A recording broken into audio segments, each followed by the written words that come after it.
राम जी सभी को। एकादशी जया एकादशी की कथा सुनाने जा रही हूँ जी। लाइक करना, सब्सक्राइब करना, शेयर करना, कमेंट में लिखकर जरूर बताना जी आपको कैसी लगी। राम राम जी।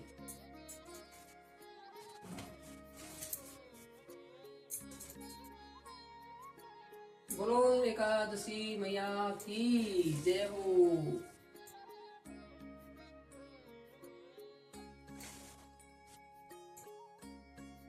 जया एकादशी माघ शुक्ल 11 एकादशी को जया एकादशी कहते हैं। इस व्रत के करने से अकाल मृत्यु का भय, भूत प्रेत पिशाच आदि योनि भय से मुक्त हो जाता है।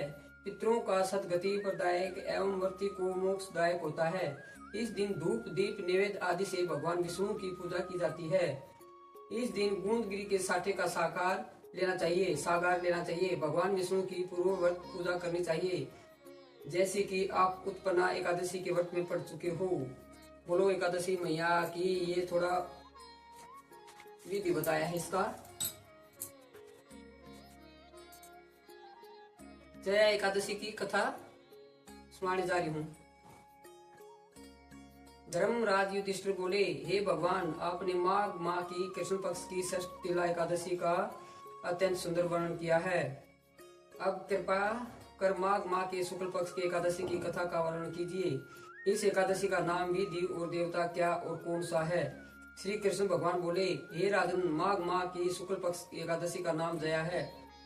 इस एकादशी व्रत से मनुष्य महात्म ब्रह्मा आदि के पाप से छूट जाते हैं और अंत में उनको स्वर्ग प्राप्ति होती है। इस व्रत से मनुष्य कुयोनि अर्थात भूत प्रेत पिशाच आदि की योनि से छूट जाता है। इसलिए इस एकादशी के व्रत को विधि पूर्वक करना चाहिए। हे राजन, मैं एक पौराणिक कथा कहता हूँ। एक समय इंद्र नाग लोक में अपनी इच्छा अनुसार अप्सराओं के साथ रमण कर रहा था। गंधर्व गान कर रहे थे। वहाँ गंधर्वों में प्रसिद्ध पुष्पवंत, उसकी लड़की तथा चित्रसेन की स्त्री मलिन ने ये सब थे। उस जगह मलिन का लड़का पुष्पवान और उसका लड़का माल्यवान भी था। उस समय पुष्पवती नामक एक गंधर्व स्त्री माल्यवान को देखकर मोहित हो गई और काम बाण से चलाए मान होने लगी। उसने रूप, सौंदर्य, हाव भाव आदि द्वारा माल्यवान को वश में कर लिया। पुष्पवती के सौंदर्य को देखकर माल्यवान भी मोहित हो गया। इसलिए ये दोनों काम देव के वश में हो गए। परंतु फिर भी इंद्र के बुलाने पर नाच गाने के लिए जाना पड़ा और अप्सराओं के साथ गाना शुरू किया। परंतु कामदेव के प्रभाव से इनका मन न लगा और अशुद्ध गाना गाने लगे। इनके भाव भृंगियों को देखकर इंद्र ने इनके प्रेम को समझ लिया और इसमें अपना अपमान समझ इंद्र इन्हें श्राप दे दिया कि तुम स्त्री पुरुष के रूप में मृत्यु लोक में जाकर पिशाच का रूप धारण करो और अपने कर्मों का फल भोगो। इंद्र का श्राप सुनकर ये अत्यंत दुखी हुए और हिमाचल पर्वत पर पिशाच बनकर दुख पूर्वक अपना जीवन व्यतीत करने लगे।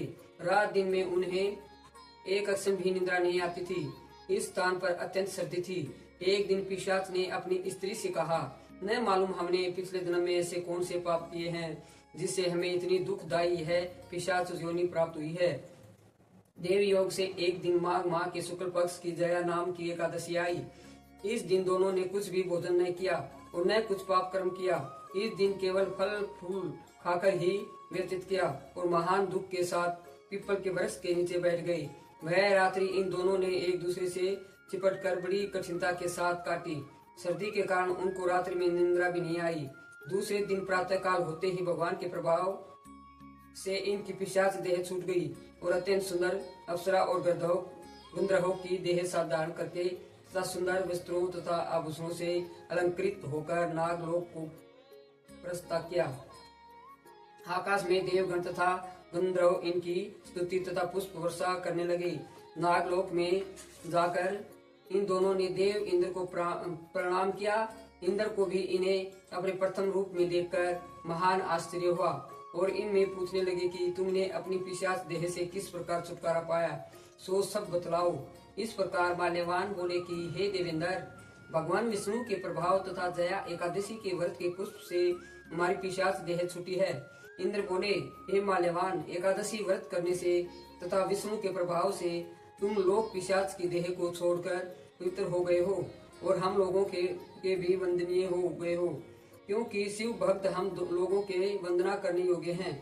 इसलिए आपको धन्य है। अब तुम पुष्पवती के साथ जाकर विहार करो।